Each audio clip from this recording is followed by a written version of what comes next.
fascinated by you, and I think what you're doing is extraordinary, and that's why I wanted to interview you. Definitely. Okay, all right. So, what drew your attention to bees? I really liked how they were just kind of like their own little city almost. You know, there's 40 to 60,000 bees in each hive, and I really liked how they kind of were self-sufficient. They had certain people who did, bees inside the hive that did different jobs, and I was kind of interested in just keeping them and just checking them out, and kind of just turned into a business. You just learned about them in science class, or how did you become to know, how did you get to know about bees? Yeah, so I kind of got to know about bees. I took a few classes with my dad and just kind of started learning about them, but I had seen them out at the county fair. Is that correct? Yeah, at the county fair, and I'd seen, an observation hive, and I was like, wow, that's so cool. You know what? We should, get a hive or something like that. And we, talked to the beekeeper there, which we still know to this day, and, just kind of talked with them and was like, oh, yeah, okay. And we got suggested to do a class, and we went and took the class. And then after that, that's kind of when my whole kind of business thing started. Is I actually got a project, and I was supposed to be a website designer, and I designed a website about honeybees.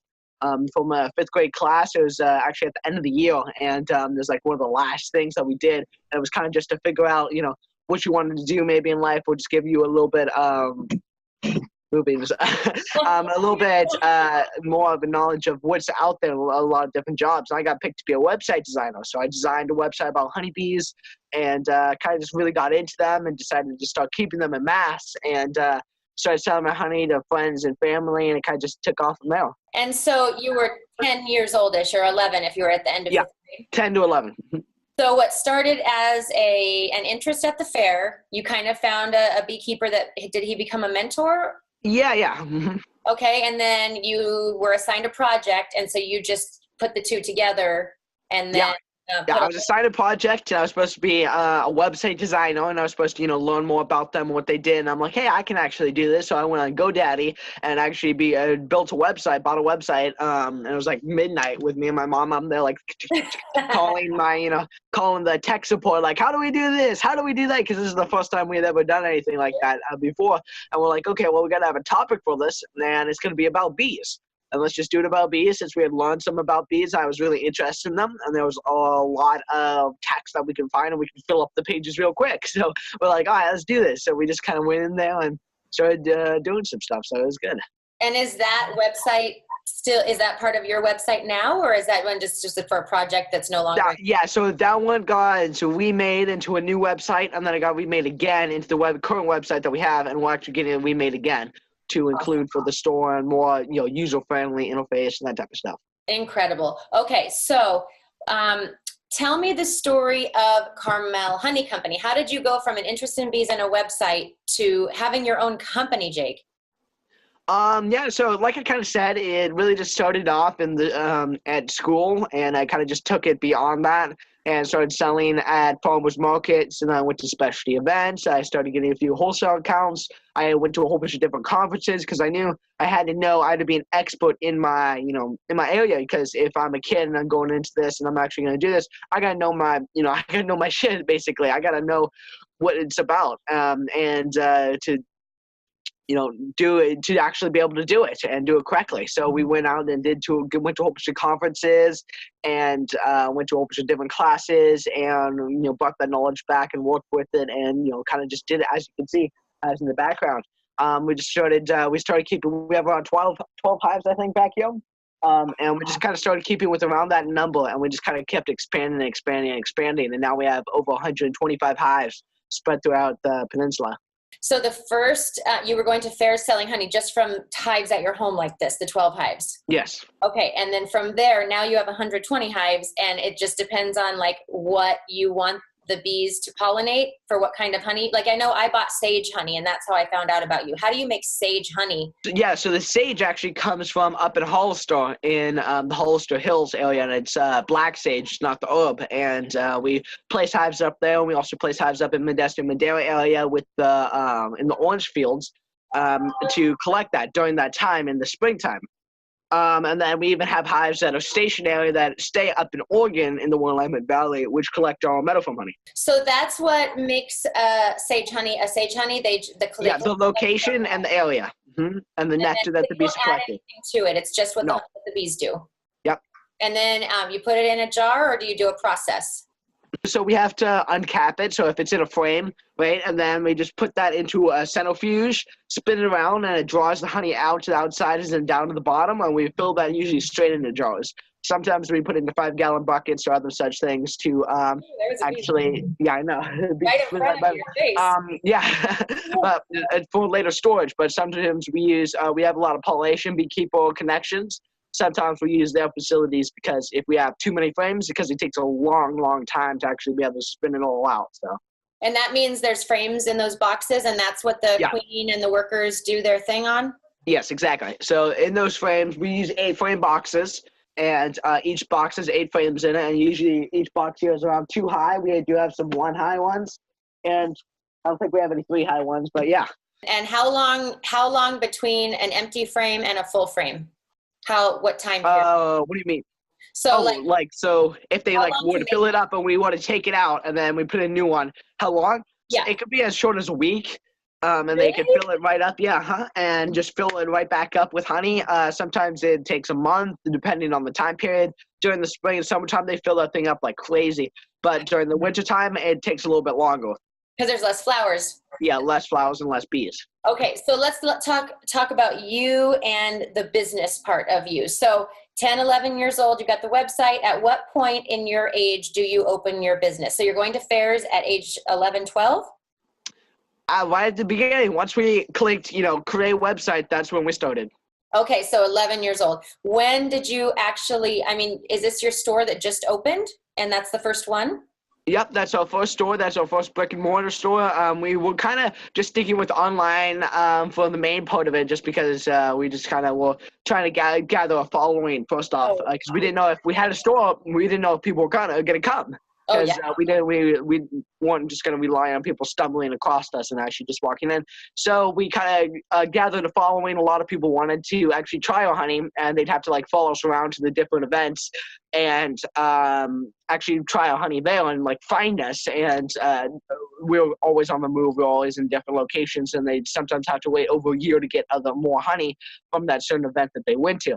So we decided to open up the store just as a place where people could try honey. We can kind of use it actually almost as a laboratory and just try out new products, talk to people, get their feedback, be face-to-face with people, and have people be able to come in whenever they need and to get honey. So it's good.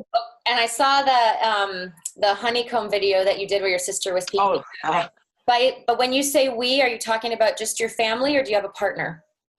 So it's mainly just our family run, basically, just with me as kind of the salesman. My mom tells me, where to go and all the different events, and she helps me out with some of the social media and the emails, and my dad helps me out with the hives, and then my sister helps out with sometimes packaging and everything. So that's really great, though. We do have a few employees that actually are working at the store, and we're trying those out and getting them ready to go, because I'm actually leaving in a week to go up to Istanbul, Turkey, and going to an international conference up there, because, like I said, I got to know my stuff. So I'm trying to, learn as much as possible about honey and about honey tastings, and hopefully bring some new and different honeys back to Carmel and allow people to try them. So we need to have people be able to run the store and automate it, basically. So we're trying out a lot of different people, and it's working great. So it's not just us now, and we do have some strategic partners as well that, help us out and tell us maybe where to go next, or just basically just keep us on track, because I think the biggest problem with us is that we get going on something,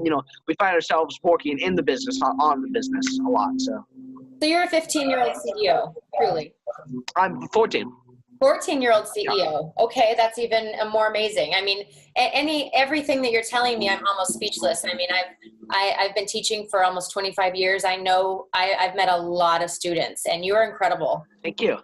Tell me really quick about if you've had any struggle, or was there any motivation from struggle in this whole process? Yeah, I'd say quite a bit, because really, we had never done this before. I had never done this before. I never, worked actually in a business or on the business. I've never really done this before. My dad actually has his own company as well, so we had kind of a rough idea of what to do and where to go with it. And we're kind of we can call ourselves doers, and we just kind of try to work ahead and keep going.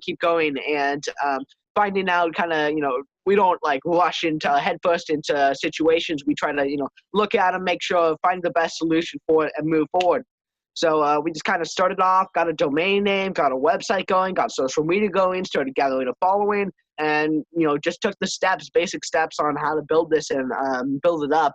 And we definitely had a lot of support. We have run into a few roadblocks or stuff that hasn't worked out so well for us. And we just kind of banked and, went to this way, that way, and just kind of moved around them and kept moving forward. So it's been a really great learning experience, especially for me and my family as well. Just as a whole, I think it's brought us a lot closer together working on this. And yeah. That's awesome. And what do your friends think of this? I kind of keep my school life a little bit separate than my business life. So I usually don't talk too much about this. Sometimes they bring it up and like, oh yeah, how's the, you're working on honey or business, whatever. Though the only time it really coincides is, if I'm playing with my friends or something like, oh, I gotta go, go to an event or something like, oh, there it goes again. Yeah. So it's kind of funny, but yeah. How do you balance?